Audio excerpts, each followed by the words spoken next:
ni nisa ni da ni da ma ga ma da da ni nisa ga ga da ni da ma ga ma da ga ma da nisa এখন দেখবেন channel I সংবাদ।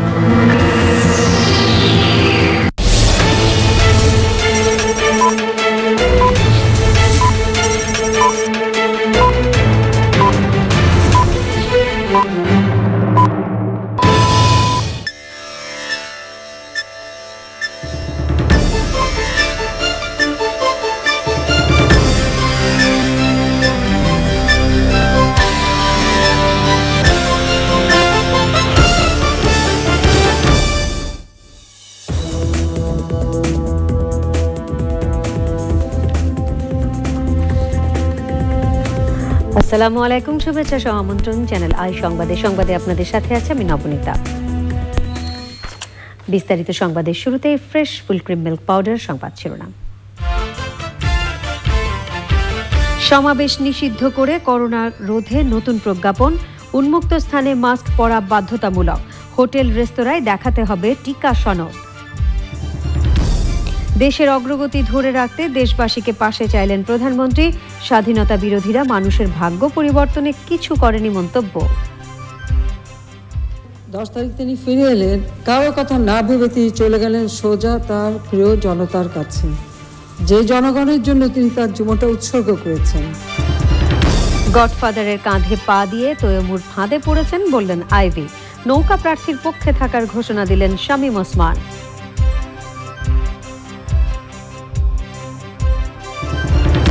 কম্পিউটারে বাংলা প্রচলনের পথিকৃৎ সাইফুদ্দোহার শহীদের মৃত্যু, যুক্তরাষ্ট্রের মাটিতে শহীদ লিপির জনকের জীবন অবসান। এবং বঙ্গবন্ধু ঢাকা ম্যারাথনে ছেলেদের বিভাগে চ্যাম্পিয়ন কেনিয়ার ভিনসেন্ট রনো, মেয়েদের হাফ ম্যারাথনে মরক্কোর সুকাইনার শিরোপা।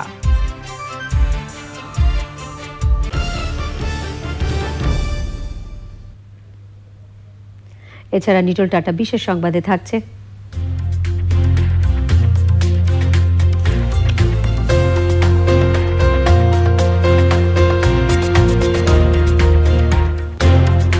চিত্রনায়িকা পরিমণির নতুন খবর।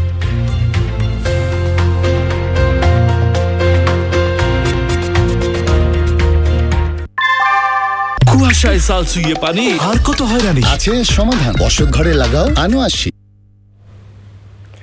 সংবাদ শিরোনামগুলো জানাচ্ছিলাম। এখনকার সংবাদ আয়োজন একই সঙ্গে চ্যানেল আই অনলাইনের লাইভ টিভি এবং চ্যানেল আই অনলাইনের ভেরিফাইড ফেসবুক পেজও সরাসরি প্রচার হচ্ছে।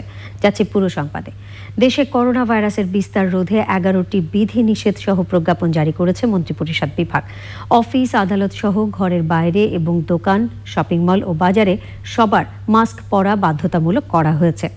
রেস্তোরাঁয় খেতে এবং আবাসিক হোটেলে থাকতে টিকা সনদ দেখাতে হবে। 12 বছরের ঊর্ধ্বে শিক্ষার্থীদের 12 জানুয়ারির পর টিকা সনদ ছাড়া শিক্ষা প্রতিষ্ঠানে প্রবেশ করতে দেওয়া হবে না। উন্মুক্ত স্থানে সব ধরনের সামাজিক, রাজনৈতিক, ধর্মীয় অনুষ্ঠান এবং সমাবেশ বন্ধ। স্থল, সমুদ্র এবং বিমানবন্দরে স্ক্রিনিং বাড়ানো হবে। বিদেশগামীদের সঙ্গে দর্শনার্থীদের বিমানবন্দরে প্রবেশ বন্ধ করা হয়েছে। বাস, ট্রেন ও লঞ্চে অর্ধেক যাত্রী নেওয়া যাবে। সব যানবাহনের চালক ও সহকারীর টিকা সনদ থাকতে হবে। বিদেশ থেকে আগতদের টিকা সনদ প্রদর্শন এবং অ্যান্টিজেন টেস্ট করতে হবে। জুমার নামাজের খুতবায় স্বাস্থ্যবিধি ও মাস্ক পরা বিষয়ে সচেতন করতে ইমামদের আহ্বান জানানো হয়েছে। দেশে একদিনের ব্যবধানে করোনা ভাইরাসে আক্রান্ত শনাক্তের হার 7% থেকে বেড়ে 8.5% দাঁড়িয়েছে। সোমবার পর্যন্ত গত 24 ঘন্টায় নতুন করে করোনায় আক্রান্ত হয়েছেন 2231 জন। নমুনা পরীক্ষার বিবেচনায় আক্রান্তের হার 8.53%। এ সময় করোনায় আরও 3 জনের মৃত্যু হয়েছে। এ নিয়ে দেশে এখনো পর্যন্ত করোনা আক্রান্ত হয়েছে 28,105 জনের মৃত্যু হয়েছে। মোট আক্রান্ত 15,95,931 জন। সুস্থ হয়েছেন 208 জন। মোট সুস্থ 15,51,113 জন।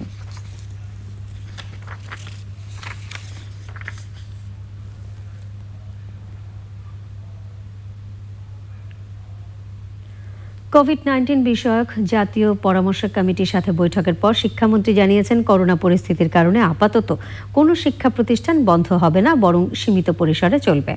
মন্ত্রী আরও জানান, টিকাদান কর্মসূচি জোরদার করা হবে। 12 বছরের উপরে যেসব শিক্ষার্থী 1 ডোজ টিকাও নেয়নি তারা 12 জানুয়ারির পর সরাসরি স্কুলে আসতে পারবে না। আরও জানাচ্ছেন মোরসালিন বাবলা। দ্রুতই দেশের করোনা পরিস্থিতির অবনতি ঘটছে।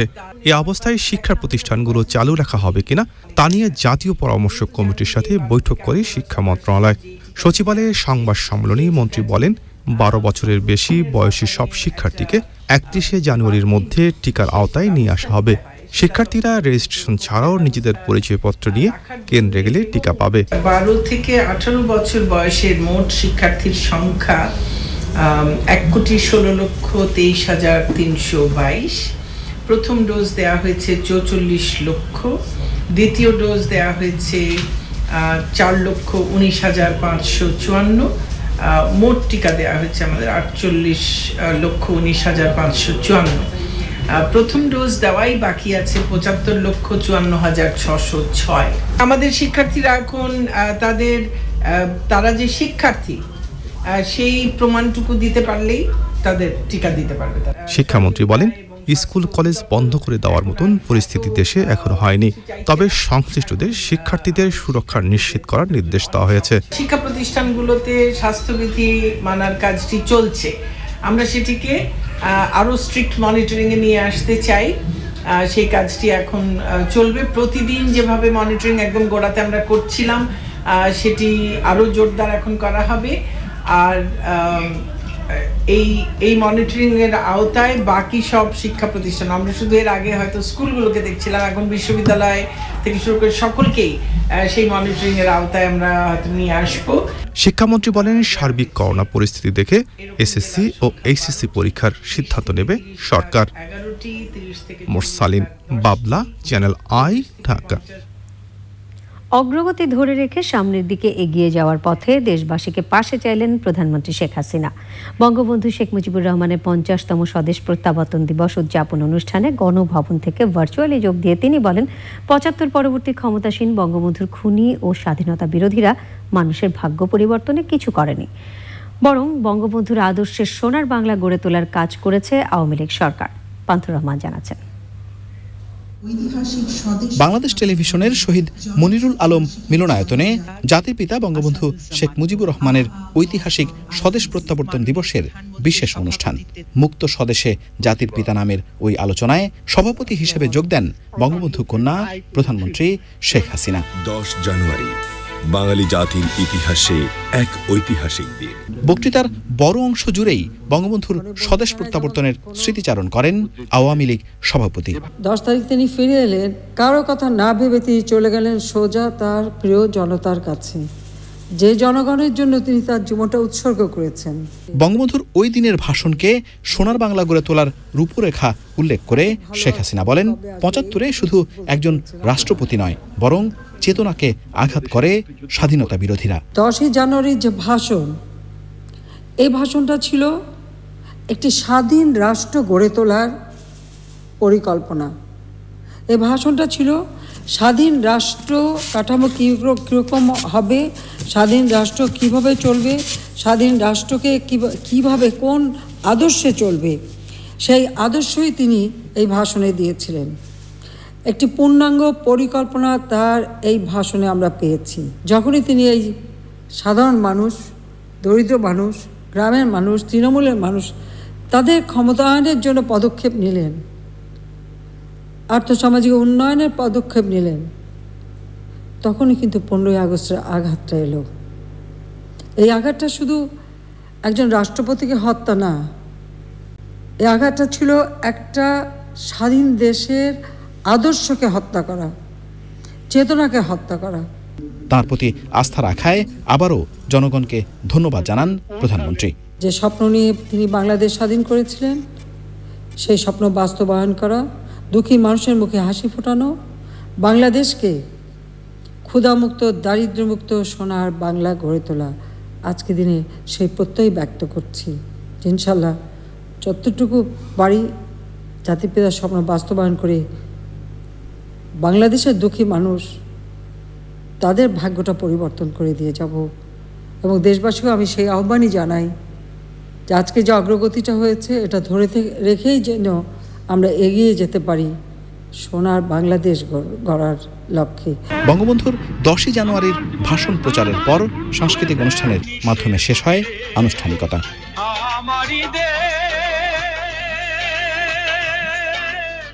জাতির পিতার স্বদেশ প্রত্যাবর্তন দিবসের সুবর্ণ জয়ন্তী উপলক্ষে গণভবনে স্মারক ডাক টিকিট ও উদ্বোধনী খাম উন্মোচন করেন বঙ্গবন্ধু কন্যা। Panthar Rahman, channel I, Dhaka. শামীম ওসমানকে গডফাদার বলায় নৌকার প্রার্থী সেলিনা হায়াত আইভির নিন্দা করেছেন নারায়ণগঞ্জ সিটি নির্বাচনে হাতি প্রতীকের প্রার্থী তৈমুর আলম খন্দকার। জবাবে আইভি বললেন, গডফাদারের কাঁধে পা দিয়ে তৈমুর যে ফাঁদে পড়েছেন তার দল বিএনপি এর জবাব দেবে। নারায়ণগঞ্জ থেকে আরো জানাচ্ছেন সোমা ইসলাম। কমছে সময়, চলছে প্রচার, বাড়ছে কাদা ছোড়াছড়ি। নারায়ণগঞ্জ সিটি নির্বাচনে নৌকা প্রার্থী ডক্টর সেলিনা হায়াত আইভি বন্দর এলাকায় প্রচার চালান। সরকারের উন্নয়নের কথা বলছেন তিনি, বললেন নৌকার দখলে নারায়ণগঞ্জ। আমি তো 2011-তে লড়েছি শামীম ওসমানের সাথে, উনার পরাজয় তো উনি মেনে নিতে পারেন নাই, তো উনি আমার সাথে বৈরী আচরণ করবে এটাই স্বাভাবিক। কিন্তু তৈমুর আলম সাহেবের কি হলো আমি তো বুঝতে পারছি না। তাহলে আজকে গডফাদার বলাতে কেন আপনার মনে হচ্ছে তার এত কষ্ট হচ্ছে, তার বুক কেন ভেঙে যাচ্ছে? তাহলে উনি কেমন বিএনপি করে, নারায়ণগঞ্জের বিএনপি সেই জবাব ওনাকে নিশ্চয়ই দিবে। তৈমুর আলম খন্দকারও স্বীকার করেছে যে আমার দলের প্রধানমন্ত্রী অনেক ভালো মানুষ। তৈমুর আলম খন্দকার নৌকায় কি উঠে পড়েছে? মনে হচ্ছে অনেকটা নৌকায় উঠে উঠে পার হয়ে যাবে, হাতি চলে যাবে বনে, উনি নৌকায় পার হয়ে আমার সাথেই থেকে যাবে। শহরের মদন এলাকায় প্রচার চালান বিএনপি নেতা স্বতন্ত্র প্রার্থী তৈমুর আলম খন্দকার। তিনি বললেন, উন্নয়নের নামে সিন্ডিকেট করেছেন আইভি, কষ্ট পেয়েছেন শামীম ওসমানকে গডফাদার বলায়। সিটি কর্পোরেশনটা একটা সিন্ডিকেটে পরিণত হয়েছে, কন্ট্রাক্টর সিন্ডিকেট। এবং এই যে নির্বাচনটা করতেছে, এই নির্বাচনও আপনার প্রত্যেকটা ওয়ার্ডে বিভিন্ন কন্ট্রাক্টররা, ঠিকাদাররা সেখানে এই সিটি কর্পোরেশন নির্বাচন পরিচালনা করতেছে। আর কারো নামের সাথে, নামটা হলো একটা পবিত্র জিনিস, কারো নামের সাথে কোনো বিশেষণ দেওয়াটা এটা সভ্যতার দাবি না। এখন তো আমরা আইবির মুখে শুনতে পাচ্ছি। আওয়ামী লীগের দ্বন্দ্বের কারণে তৈমুর বিজয়ের আশা দেখলেও আইভি বললেন, বোকার স্বর্গে বাস করছেন তিনি। যে কোনো যুদ্ধে জিততে গেলে সমর কৌশল এবং রণকৌশল যেমন জরুরি, ঠিক তেমনি করে ভোট যুদ্ধে জিতার নতুন কৌশল কিংবা পুরনো কৌশল হচ্ছে তর্কযুদ্ধ। চতুর্মুখী কথার বিস্ফোরণে জমজমাট এখন ভোটের শহর নারায়ণগঞ্জ। তবে এই ভোটে স্বতন্ত্র প্রার্থী তৈমুর আলমকে বারবার প্রমাণ করতে হচ্ছে তিনি আসলে কার, আর অপরদিকে শামীম ওসমানকে প্রমাণ দিতে হচ্ছে তার কাছে ব্যক্তিদ্বন্দ্ব বড় নাকি আওয়ামী লীগ বড়। নারায়ণগঞ্জ থেকে সোমা ইসলাম, চ্যানেল আই। আওয়ামী লীগ প্রার্থী সেলিনা হায়াত আইভির পক্ষে থাকার ঘোষণা দিয়েছেন MP Shamim Osman. Narayanganj city corporation নির্বাচনে তার অবস্থান নিয়ে নানা ধরনের আলোচনার মধ্যে দুপুরে এক সংবাদ সম্মেলনে শামীম ওসমান বলেন, প্রার্থী যেই হোক নৌকার বাইরে যাওয়ার কোনো সুযোগ নেই। অন্যকে দোষ কিংবা ধমক না দিয়ে মানুষকে ভালোবেসে ভোট আনতে হয় বলে মন্তব্য করে তিনি বলেন, নারায়ণগঞ্জে আওয়ামী লীগকে হারানোর ক্ষমতা বিএনপি জামায়াতের নেই।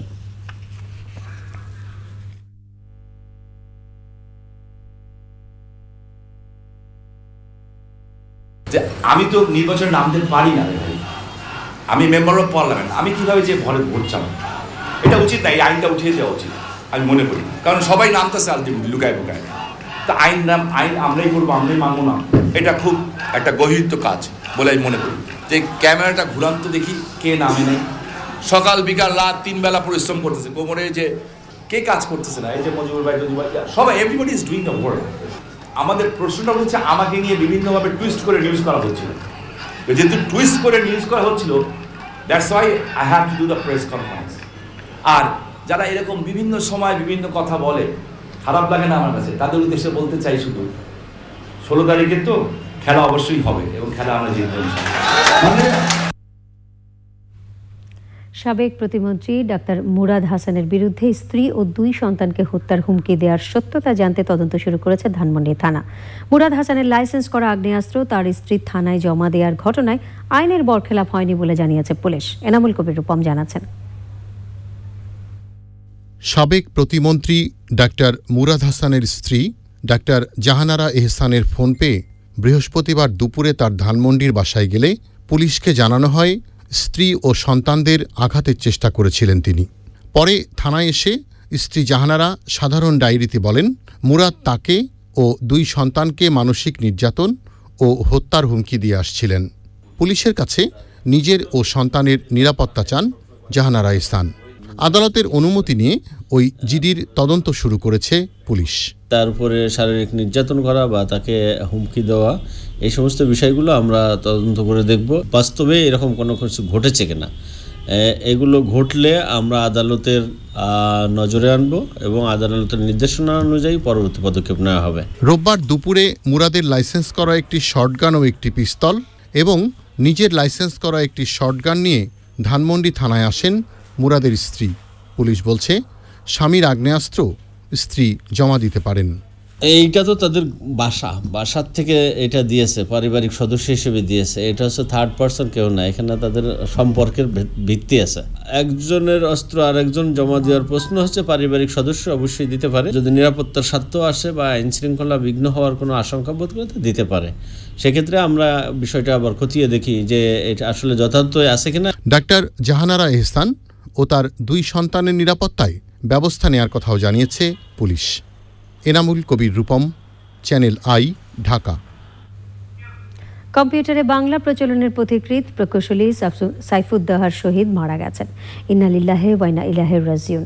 9 জানুয়ারি যুক্তরাষ্ট্রের আলবুকার্ক শহরে তিনি মৃত্যুবরণ করেন। গত কয়েক বছর ধরে আলজেইমার সহ নানা অসুস্থতায় ভুগছিলেন প্রকৌশলী সাইফুদ্দোহার শহীদ। তার বয়স হয়েছিল 75 বছর। 37 বছর আগে 1985 সালের 25শে জানুয়ারি লন্ডন থেকে জন্মদিনে নিজের উদ্ভাবিত বাংলা ফন্ট শহীদ লিপিতে মাকে প্রথম চিঠি লিখেছিলেন প্রকৌশলী সাইফুদ্দোহার শহীদ। 52 ভাষা শহীদদের সম্মানে বাংলা ফন্টের নাম দেন শহীদ লিপি। সফটওয়্যারটি প্রথমে জাতীয় গণমাধ্যম ইনস্টিটিউটে ব্যবহৃত হয়। এরপর শহীদ লিপি বিভিন্ন সাময়িকী ও সংবাদপত্র প্রকাশনাতেও ব্যবহৃত হয়। সাইফুদ্দোহার শহীদের শারীরিক অসুস্থতা ও বিদেশ চলে যাওয়ার কারণে শহীদ লিপি আর আপডেট হয়নি।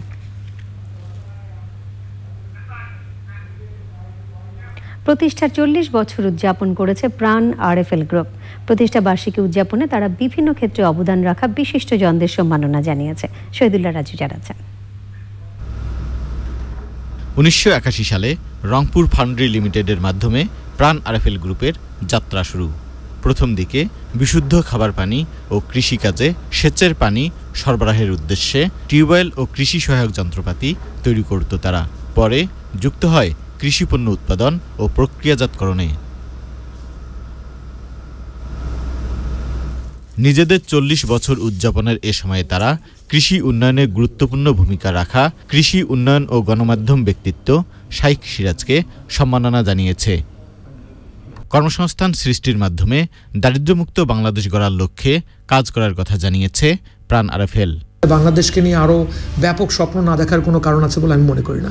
আমরা যদি কৃষি উৎপাদনকারী প্রতিষ্ঠানাগারে কাজ করি, আমরা যদি কৃষি উপকরণ প্রতিষ্ঠানাগারে কাজ করি, আমাদের কৃষকের হাতে যদি উদ্ভাবনী শক্তি যদি আমরা পৌঁছে দিতে পারি, তাহলে আমার মনে হয় আগামী দিনে বাংলাদেশ নেদারল্যান্ডের মতো সফল জাতি আকারে আত্মপ্রকাশ করতে পারে এগ্রিকালচার সেক্টরে। বর্তমানে বিশ্বের 145টি দেশে পণ্য রপ্তানি করছে তারা। 1,40,000 মানুষ আমরা একসাথে কাজ করছি। আমরা অসংখ্য পণ্য সামগ্রী উৎপাদন করি। আমরা সবসময় মনে করি যে আমরা প্রতিনিয়ত নতুন নতুন পণ্য সামগ্রী নিয়ে আমরা বাজারে আসি। বাংলাদেশি 16টি জায়গায় আমরা আমাদের উৎপাদন কার্য আমরা করছি। তো প্রতিনিয়ত আরও ভালো মানের পণ্য এবং আরও ভালো মানের পণ্য দিয়ে বিশ্বকে জয় করার একটি কর্মপরিকল্পনা নিয়ে আমরা কাজ করছি। গ্রুপের সিইও বলেছেন, প্রাণ আরএফএলের সফলতার পেছনে রয়েছে কর্মনিষ্ঠা ও বন্ধুত্বপূর্ণ কর্মপরিবেশ। Shahidullah Raju, channel I, Dhaka. জাতির পিতার স্বদেশ প্রত্যাবর্তন দিবস উদযাপনে দ্বিতীয়বারের মতো বঙ্গবন্ধু শেখ মুজিবুর রহমান ঢাকা ম্যারাথন হয়েছে। ফুল ম্যারাথনের এলিট শ্রেণীতে চ্যাম্পিয়ন হয়েছে কেনিয়ার ভিনসেন্ট রনো এবং মেয়েদের গ্রুপের চ্যাম্পিয়ন ইথিওপিয়ার মুলিয়া দেকেবো। আরও জানাচ্ছেন আদিল আহমেদ শাহ। ভোরের আলো ফোটার আগেই শুরু বঙ্গবন্ধুর নামে দেশের মেগা ইভেন্ট ঢাকা ম্যারাথনের আনুষ্ঠানিকতা। আর্মি স্টেডিয়ামে প্রতিযোগিতার উদ্বোধন করেন স্বরাষ্ট্রমন্ত্রী আসাদুজ্জামান খান কামাল। সে সময় ক্রীড়া প্রতিমন্ত্রী জাহিদ হাসান রাসেল সহ অন্যরাও ছিলেন। ম্যারাথনের ফুল ইভেন্ট শুরুর 10 মিনিটের ব্যবধানেই দৌড় শুরু করেন হাফ ম্যারাথনে অংশগ্রহণকারীরা। 8টি ক্যাটাগরিতে 11 জাতির আসরে অংশ নেয় 517 জন রানার। যাদের মধ্যে ৩৮ জনই বিদেশি দৌড়বিদ। এলিট শ্রেণীর হাফ ম্যারাথনে গত আসরে দ্বিতীয় হওয়া মরক্কোর নারী অ্যাথলেট সুকাইনা আতলানি হয়েছেন প্রথম। ফুল ম্যারাথনে চ্যাম্পিয়ন কেনিয়ার Vincent Rono. I ran 2 hours 9 minutes, so I am very happy. The organization here in Bangladesh for marathon is very good. I am the winner in half marathon, and I am very happy for this result. স্বাগতিকদের মধ্যে ৪২.১৯৫ kilometre ফুল marathon ইভেন্টে champion সেনাবাহিনীর দৌড়বিদ আলামিন এবং মেয়েদের ইভেন্টে প্রথম Papiya Khatun. Half ম্যারাথনের champion নৌবাহিনীর নারী রানার শামসুন নাহার রত্না। ইচ্ছা থাকে না মানুষের যে আমি এটা করব, থাকে না, আল্লাহর রহমতে অনেক ভালো করেছি, এটাই আমার কাছে শুকরিয়া অনেক। আর একটু ভালো হতো যদি আমরা আর একটু প্র্যাকটিস পাইতাম আগে থেকে, আমাদের যদি অর্গানাইজাররা আমাদের এক্সট্রাভাবে কোনো সুযোগ সুবিধা দিত ম্যারাথনের জন্য। সার্ক আওতাভুক্ত 6টি পদকের মধ্যে 5টি পেয়েছে ভারতীয় রানাররা। প্রতিযোগিতা শেষে বিজয়ীদের হাতে পুরস্কার তুলে দেন সেনাবাহিনী প্রধান Shafiuddin Ahmed. Dear marathoners, especially thanks to all of you, because for you this event has become grand. For bottom of my heart, I would like to thank you because you took lot of trouble to be here and did whatever you could. সমাপনী বক্তব্যে Dhaka marathon আগামী বছরে আরও জমকালো করে আয়োজন করার ঘোষণা দেন সেনাপ্রধান। আদিল আহমেদ শান, চ্যানেল আই, ঢাকা। এরই সাথে সংবাদে নিয়ে নিচ্ছি অশোক লিল্যান্ড ইফাদ অটোস বিরতি। আর বিরতির পর অন্যান্য সংবাদের সাথে জানিয়ে ফিরব। নিউ ইয়র্কের ব্রঙ্কসে আবাসিক ভবনে আগুনে 9 শিশুসহ 19 জনের মৃত্যু, বাড়তে পারে হতাহতের সংখ্যা।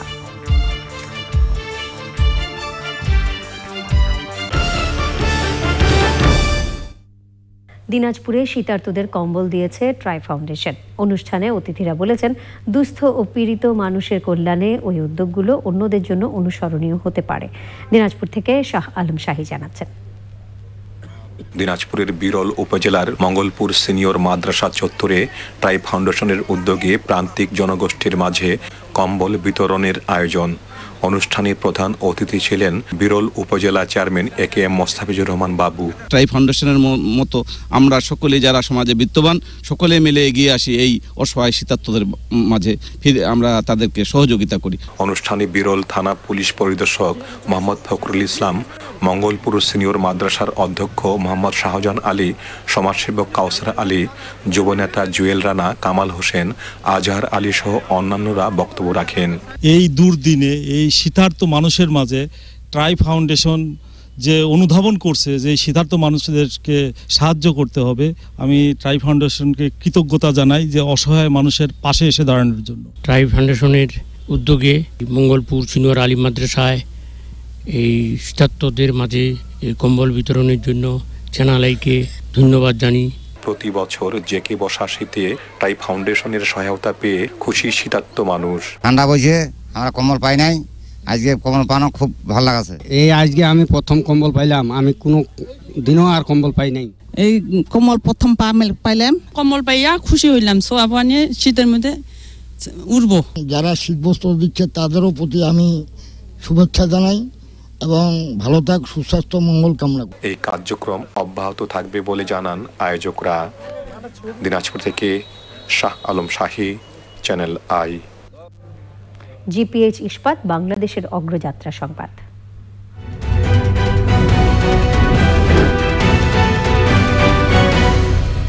নির্মাণে প্রচলিত স্টিল বেছে নেবেন নাকি বেছে নেবেন এশিয়ার প্রথম কোয়ান্টাম ইলেকট্রিক আর্ক ফার্নেসে তৈরি বিশ্ব সেরা স্টিল? জিপিএইচ ইস্পাত, দৃঢ়তার প্রতিশ্রুতি।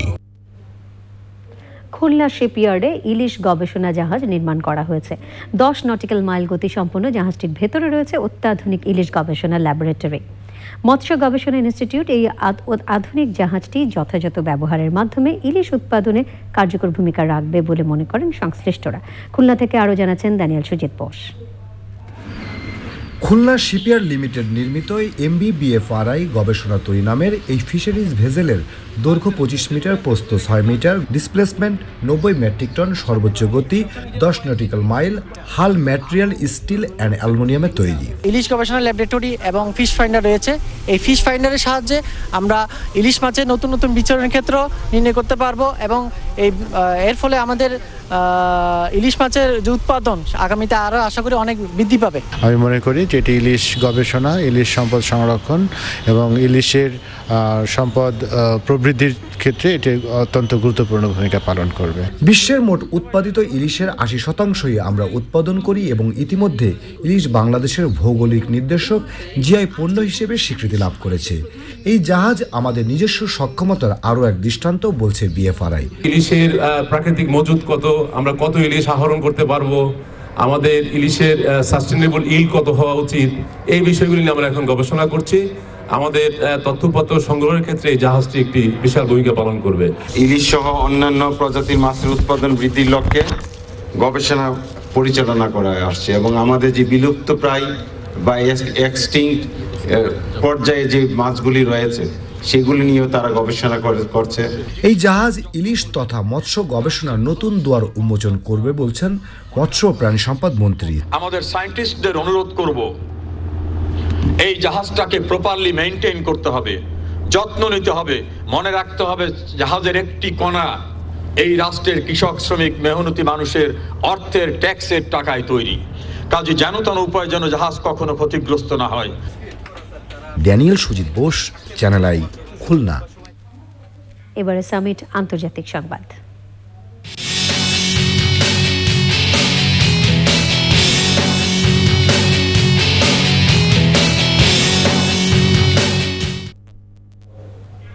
নিউ ইয়র্ক সিটির ব্রঙ্কসের একটি আবাসিক ভবনে আগুনে 9 শিশুসহ 19 জনের প্রাণহানি হয়েছে। নিহতের সংখ্যা আরও বাড়তে পারে বলে আশঙ্কা করা হচ্ছে। স্থানীয় সময় রোববার সকালে 19 তলা ভবনে আগুন লাগে। আহত হয়েছে আরও কমপক্ষে 66 জন। এদের মধ্যে 32 জনকে হাসপাতালে ভর্তি করা হয়েছে, যাদের মধ্যে কয়েকজনের অবস্থা গুরুতর। ফায়ার সার্ভিসের প্রায় 200 সদস্যের 2 ঘন্টার চেষ্টায় আগুন নিয়ন্ত্রণে আসে। নিউ ইয়র্ক ফায়ার সার্ভিস জানিয়েছে ভবনের 3য় এবং 4র্থ তলা আগুনে ক্ষতিগ্রস্ত হয়েছে এবং নিহতদের বেশিরভাগই ধোঁয়ায় শ্বাসরুদ্ধ হয়ে মারা গেছেন। আগুনের কারণ এখনও জানা যায়নি। নিউ ইয়র্ক সিটির মেয়র ওই দুর্ঘটনাকে নিউ ইয়র্ক সিটির জন্য ভয়াবহ এবং বেদনাদায়ক বলেছেন। ভারতের ত্রিপুরায় করোনা সংক্রমণ বেড়ে যাওয়া এবং ওমিক্রনের বিস্তার রোধে আজ থেকে 10 দিনের রাত্রিকালীন কারফিউ জারি করা হয়েছে। কর্তৃপক্ষ জানিয়েছে রাত 9টা থেকে ভোর 5টা পর্যন্ত কারফিউ থাকবে। কঠোর বিধিনিষেধের নির্দেশনাও দেওয়া হয়েছে। পরিস্থিতির আরও অবনতি হয়েছে পশ্চিমবঙ্গে এবং মহারাষ্ট্রে। পশ্চিমবঙ্গে একদিনে আক্রান্তের হার 33.89%। শুধু কলকাতায় 24 ঘন্টায় সংক্রমণ বেড়েছে 41.93%। অন্যান্য রাজ্যেও একই চিত্র। উত্তরপ্রদেশে একদিনেই 13% সংক্রমণ বেড়েছে। শিক্ষা প্রতিষ্ঠান বন্ধের নির্দেশ দিয়েছে রাজ্য সরকার। সংক্রমণ বাড়ছে কুয়েত, কাতার সহ মধ্যপ্রাচ্যের দেশগুলোতে। আফ্রিকায় সংক্রমণ 1 কোটি ছাড়িয়েছে। ইউরোপে প্রতিদিনই সংক্রমণের নতুন নতুন রেকর্ড হচ্ছে। যুক্তরাজ্য, ফ্রান্স, জার্মানি, ইটালি সহ ইউভুক্ত দেশগুলোতে আক্রান্ত শনাক্ত ও মৃত্যু বাড়ছে। ওমিক্রন আতঙ্কের মধ্যেই সাইপ্রাসে করোনার নতুন ধরন ডেল্টাক্রন শনাক্ত হয়েছে।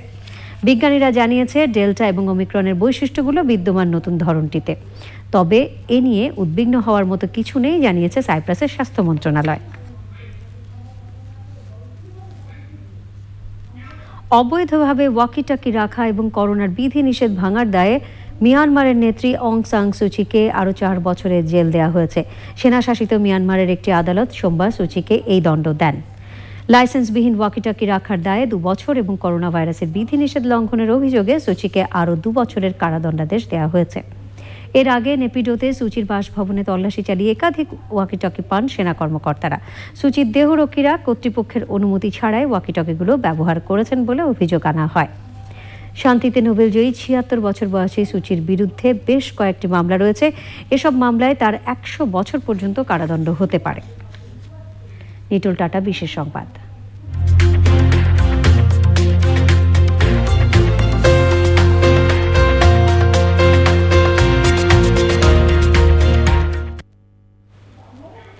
মা হতে যাচ্ছেন ঢালিউডের আলোচিত অভিনেত্রী পরিমণি। বেশ কিছুদিন ধরেই আলোচনার শীর্ষে চিত্রনায়িকা পরিমণি। আর নতুন বছরে ভক্তদের চমক দিয়ে নিজের বিয়ে এবং মা হওয়ার কথা জানালেন তিনি। বিষয়টি নিজের ভেরিফাইড ফেসবুক পেজে নিশ্চিত করেছেন পরিমণি। সন্তানের বাবা অভিনেতা শরীফুল রাজ সোমবার দুপুরে ফেসবুক পেজে নিজেকেই অভিনন্দন জানান পরিমণি, সাথে স্বামী রাজকেও ধন্যবাদ জানান তিনি। চিকিৎসকের পরামর্শ অনুযায়ী বিশ্রামের জন্য আপাতত কিছুদিন শুটিং থেকে দূরে থাকার সিদ্ধান্ত নিয়েছেন পরিমণি।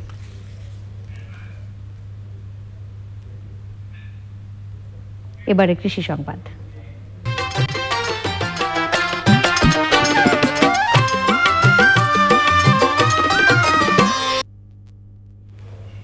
কক্সবাজারের বিভিন্ন এলাকায় বাড়ির আঙিনায় সবজি আবাদ করছেন নারীরা। বিষমুক্ত পদ্ধতিতে সবজির আবাদ করে পরিবারের পুষ্টি চাহিদা পূরণের পাশাপাশি অর্থনৈতিকভাবেও লাভবান তারা। কক্সবাজার থেকে আরও জানাচ্ছেন সররাজ মানিক। বাড়ির আঙিনা সহ পরিত্যক্ত জমি জুড়ে সবুজের হাতছানি, কোথাও লাউ, কোথাও মরিচ, টমেটো সহ নানা সবজির ক্ষেত। কক্সবাজারের রামু ও উকিয়া উপজেলায় সবজির আবাদ বেশি হয়েছে। গৃহকর্মের পাশাপাশি নারীরা বাড়ির আঙিনায় বিষমুক্ত সবজি উৎপাদন করছেন। লাউ চাষ করি, টমেটো চাষ করি, এই ধরেন শিম বিচি চাষ করি, এই বরবটি সয়ের চাষ করি। আমরা নিজে খেতে পাচ্ছি, এখন বিক্রি করতেছি, আশেপাশে সবাইকে দিছি, তাহলে আমার সংসার এখন অভাব নেই। কৃষি সম্প্রসারণ অধিদপ্তর জানায়, কক্সবাজারে 2 একর জমিতে বাড়ির আঙিনায় সবজি চাষ হচ্ছে। নারীদের নানাভাবে সহায়তা করছে সরকার। কৃষানীদেরকেও আমরা কৃষক হিসাবে আখ্যায়িত করে থাকি। কৃষকদেরকে অন্তর্ভুক্ত করার জন্য আমরা বসত বাড়ি বা বাড়ির আঙ্গিনায় প্রতি জমিতে শাকসবজি চাষের জন্য বিশেষ করে ফলমূল সহ, এটাকে বলা হয় পুষ্টি বাগান, শাকসবজি এবং ফলমূল পুষ্টি বাগান, এটার দিকে সরকার নজর দিয়েছেন। কক্সবাজারে সবজি উৎপাদনের লক্ষ্যমাত্রা নির্ধারণ করা হয়েছে 8,700 হেক্টর জমিতে।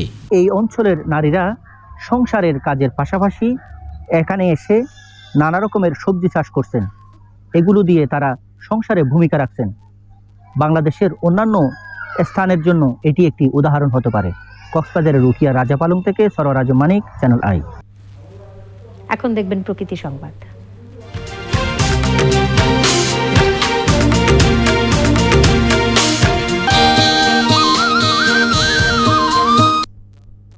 স্বাধীনতার সুবর্ণ জয়ন্তীতে খুলনার রূপসা নদীতে হয়ে গেল নৌকা বাইচ প্রতিযোগিতা। আয়োজনে অংশ নিয়ে আনন্দ উপভোগ করার পাশাপাশি নদী সংস্কারের উপরও গুরুত্ব দেন অতিথিরা। খুলনা থেকে আরও জানাচ্ছেন দানিয়াল সুজিত বোস। আবহমান বাংলার ঐতিহ্য ধরে রাখতে প্রতি বছরের মতো এবারও খুলনা রূপসা নদীতে ফ্যান্টাস্টিক 14তম খুলনা নৌকা বাইচ প্রতিযোগিতা আয়োজন করা হয়। নগর সামাজিক ও সাংস্কৃতিক কেন্দ্রের আয়োজনে নৌকা বাইচ উপভোগ করতে রূপসার দুতীরে জড়ো হন দর্শনার্থীরা। এই উপলক্ষে শত শত মানুষ এখানকে আসে আনন্দ করতে। আমি ওই যে আমার স্ত্রী বাচ্চাকে নিয়ে আসছি আনন্দ করার জন্য, এবং আমরা চাই যে আসলে এটা প্রতিনিয়ত এই ধরনের কিছু ঐতিহ্যবাহী কিছু আমরা করতে পারি। আমরা বাইজবাতে আসছি ভাই, আমাদের জাতি ব্যবসা হলো বাইজবা। আমরা এবছর সিরাজগঞ্জ গেছিলাম, জেতছিলাম। স্বাধীনতার সুবর্ণ জয়ন্তী ও মুজিববর্ষ উপলক্ষে নতুন বছরের প্রথম দিন এই প্রতিযোগিতার আয়োজন। গ্রাম বাংলার ঐতিহ্য আমাদের নৌকা, এবং এই নৌকা বাইচ আমরা গ্রাম বাংলা দীর্ঘদিন ধরে এই ঐতিহ্য এবং এই সংস্কৃতি আমরা চর্চা করে এসেছি। উদ্যোগের পিছনে যারা সহযোগিতা করেছেন বিভিন্ন সামাজিক, সাংস্কৃতিক, রাজনৈতিক সংগঠন, আমি সকলকে জেলা প্রশাসনের পক্ষ থেকে ধন্যবাদ জানাচ্ছি। পর্যটন শিল্প বিকাশের পাশাপাশি নদী সংস্কার ও সংরক্ষণের বিষয়েও সহযোগিতার আশ্বাস দেন অতিথিরা। বাংলাদেশ যে এগিয়ে যাচ্ছে 2030 সাল 2041 সালের জন্য, বাংলাদেশের কৃষ্টি, বাংলাদেশের সংস্কৃতি, বাংলাদেশের মুক্তিযুদ্ধের চেতনা সকল কিছু নিয়ে এগিয়ে যাবে। আমাদের বাঙালি সংস্কৃতির অন্যতম বৈশিষ্ট্য এই নৌকা বাইচ। দেশত্ববোধ উদ্বুদ্ধ হয়ে সামাজিক সাংস্কৃতিক কর্মকাণ্ডে আমরা সম্পৃক্ত থাকব এবং আগামী দিনে আমরা সবাই মিলে এগিয়ে যাব। তরুণ প্রজন্মকে নদীর সাথে পরিচিত করতে ও নদী রক্ষায় সচেতনতা বাড়াতে এ ধরনের উদ্যোগ গুরুত্বপূর্ণ ভূমিকা রাখবে বলে মনে করেন খুলনা সিটি কর্পোরেশনের মেয়র তালুকদার আব্দুল খালেক। এই ধরনের আরো অনেক সাংস্কৃতিক এবং অনেক খেলাধুলা আমাদের এই অঞ্চলে আছে। আপনারা যদি পৃষ্ঠপোষকতা করেন তাহলে আমাদের এই প্রজন্মের সন্তানরা উপকৃত হবে। নৌকা বাইচে খুলনার দিঘলিয়া, কয়রা, নড়াইল, মাগুরা ও গোপালগঞ্জের 12টি দল অংশ নেয়। Daniel Sujit Bose, channel I, Khulna. Popular life insurance বাণিজ্য সংবাদ।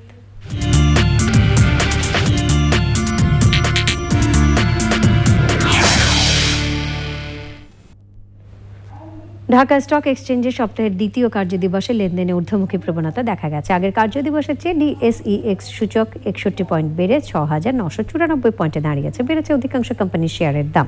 হাতবদল হয়েছে 377টি কোম্পানির 1,487 কোটি 45 লাখ টাকার শেয়ার ও মিউচুয়াল ফান্ড, যা আগের কার্যদিবসের চেয়ে 26 কোটি 37 লাখ টাকা বেশি। এর মধ্যে দাম বেড়েছে 178টির, কমেছে 158টির এবং অপরিবর্তিত রয়েছে 41টি কোম্পানির শেয়ারের দাম।